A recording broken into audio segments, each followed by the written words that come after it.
السلام علیکم ورحمت الله وبرکاته. ګرانو دوستانو، خدای دې وکړي چې ټول به راته راکه روغ او جوړ یاست. دوستانو، په دغه ویډیو کې به زه تاسو ته داسې طریقه در وښیم چې ستاسو پر نمبر به بیا هیڅوک هم واتساپ نشي خلاصولی. نو دوستانو، تاسو په خپل واتساپ کې دغه یو سیټینګ وکړئ، بیا په ګارنټي سره خپل موبایل هم هغه ته ورکړئ او دغه زما نمبر دی، دغه زما سیم دی، ته خپل واتساپ پر خلاص کړه، مګر هغه به نشي کولی چې واتساپ جوړ کړي. نو ډېره اسانه طریقه ده. ویډیو در پایه وګورئ او که تر اوسه پورې زموږ په چینل کې نوي یاست، نه و دې سبسکرایب کړی، نو چینل خامخا سبسکرایب کړئ. د ویډیو لاندې سبسکرایب بټن لیکلی دی، باید سبسکرایب کلیک وکړئ. نو وخت نه اخلم، زه د ویډیو په طرف ویډیو شروع کوو.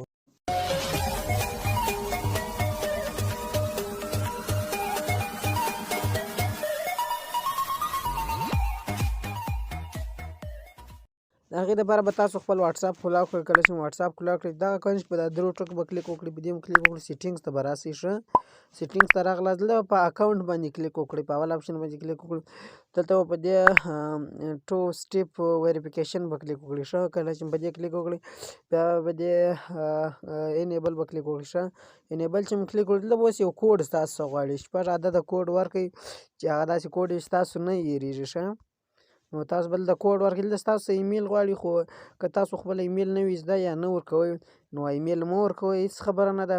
او که مو زده وي ایمیل ورکړئ، بیا کوم چیرې دا کوډ هېر سي، هر وخت تاسو نسئ کولی چې دا کوډ یاد وي، بیا دا کوم دا کوډ هېر سو، خپل په ایمیل تاسو کولی سئ چې دغه برته دغه مسله حل کړي. نو اوس به راسئ، په دې سکیپ باندې به کلیک وکړئ. ښه بیا په اوکې باندې کلیک وکړئ. ښه کله چې مو په دې کلیک وکړو، اوس ورته انتظارېږو. اوس زموږ سره څنګه سو، تاله ولګېدلو، تاسو کتلی سئ ټیک مار اپشن یې راوړو. نو دوستانو، اوس چې کله هم زه ځم، اوس ستاسو در مخه په بل واتساپ کې د خپل نمبر کلاوهم. تاسو ته مکمل طریقه درښیم چې پوره اطمینان په وسي. نو اوس زه راغلم دلته خپل نمبر په دا واتساپ کې وهم. ښه نمبر هم پکښې وولئ، دلته اوس زه خپل نمبر پکښې وهم. ښه نمبر دلته زه کوډ ورکوم. ښه اوس تاسو کتلی سئ دوستانو چې ما څه به یو کوډ غواړي. زه بیا په اوکې کلیک کوم، تر څو زه خپل واتساپ دلته فعاله کړم. ښه اوس ماته یو کوډ راسي، خو دغه اصلي کوډ چې دی دغه دی چې تاسو ترلاسه کولی سئ. دغه به ستاسو ګوره اوس دا کوډ هېڅ کله دی نسي ترلاسه کولی. دا خو اوس ما هلته کوډ ولګوئ، دی نسي کولی. دا واتساپ به اوس دی دلته څنګه چې ورسره خلاص به وي، د کمپنۍ کوډ خو دی ماته راغلی دی، هغه خو نه کار نه ورته کوي، چې هر څومره کوډونه دی ورته کوي، دا ورکوي، دا به غلط وي، کار نه کوي. مګر کوم کوډ چې ما ورکړی دی هغه به اوس څنګه وسي، کار به وکړي. اوس تاسو کتلی سئ زه کوډ ورکوم، عادي کار یې وکړي. ښه وینې ټیک مار اپشن یې راوړو، دلته بیا دا الاو کړم.